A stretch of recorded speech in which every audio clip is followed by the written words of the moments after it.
Assalamualaikum warahmatullahi wabarakatuh. Melanjutkan materi sebelumnya, kali ini kita akan belajar tentang kegunaan teorema Pythagoras untuk menentukan jenis suatu segitiga. Kebalikan teorema Pythagoras menyatakan bahwa jika A, B, dan C merupakan panjang sisi-sisi suatu segitiga yang memenuhi persamaan A kuadrat ditambah B kuadrat sama dengan C kuadrat, dengan C adalah panjang sisi terpanjang, maka segitiga tersebut adalah segitiga siku-siku. Nah, jadi jika ada ketiga sisi segitiga yang ukurannya dapat memenuhi persamaan A kuadrat plus B kuadrat sama dengan C kuadrat, berarti segitiga tersebut adalah segitiga siku-siku, dan ketiga dari panjang sisi tersebut merupakan bilangan triple Pythagoras.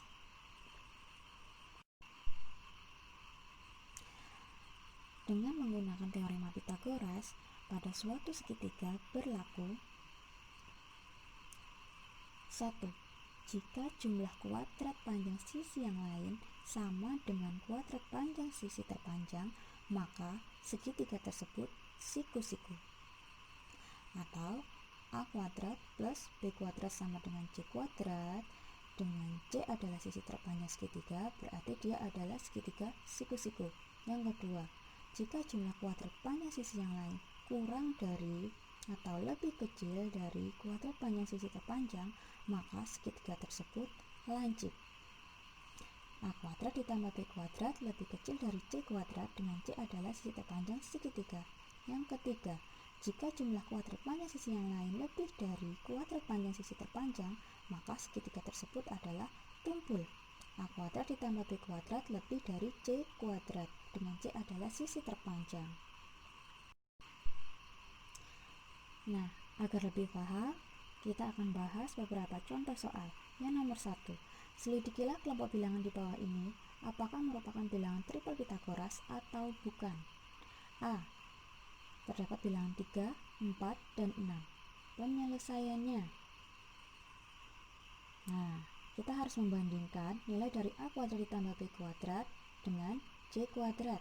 Nah, lalu kita ganti nilai A dengan 3, B dengan 4, C dengan 6, sehingga 3 kuadrat ditambah 4 kuadrat hasilnya adalah 9 ditambah 16 yaitu 25. Sedangkan C kuadrat yaitu kita ganti dengan 6 kuadrat hasilnya 36, maka 25 dengan 36 itu tidak sama dengan, karena ketiga bilangan tersebut tidak memenuhi A kuadrat ditambah B kuadrat sama dengan C kuadrat, berarti bukan bilangan triple Pythagoras. Yang B, terdapat bilangan 5, 12, dan 13.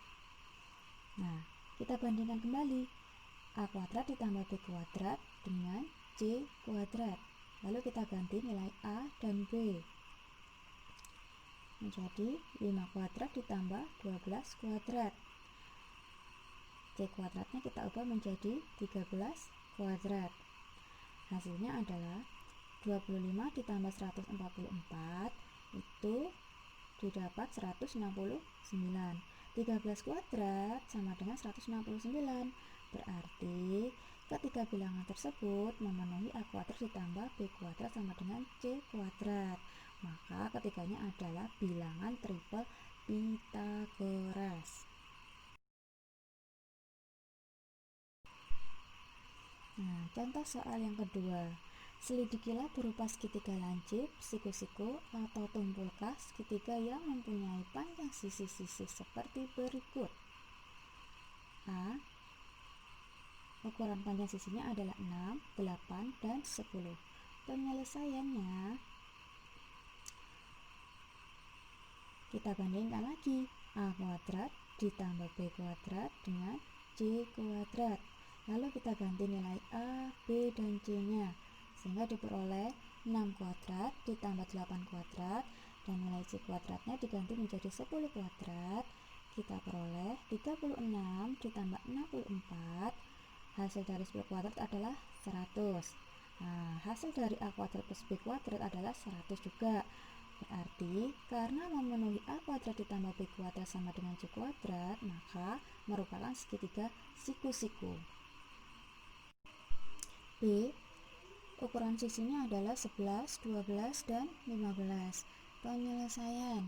Kita bandingkan lagi A kuadrat ditambah B kuadrat dengan C kuadrat. Lalu kita ganti nilai A, B, dan C.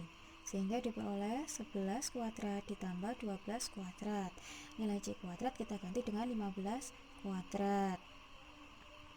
Hasil dari 11 kuadrat adalah 121, 12 kuadrat adalah 144, dan 15 kuadrat adalah 225. Sehingga A kuadrat ditambah B kuadrat sama dengan 265, sementara C kuadrat 225.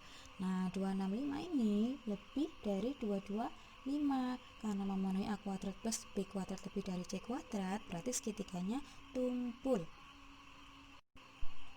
Sebagai latihannya, agar kalian semakin paham, berikut saya berikan beberapa soal. Selamat belajar dan selamat mencoba. Terima kasih atas perhatiannya. Semoga ilmunya bisa bermanfaat. Wassalamualaikum warahmatullahi wabarakatuh.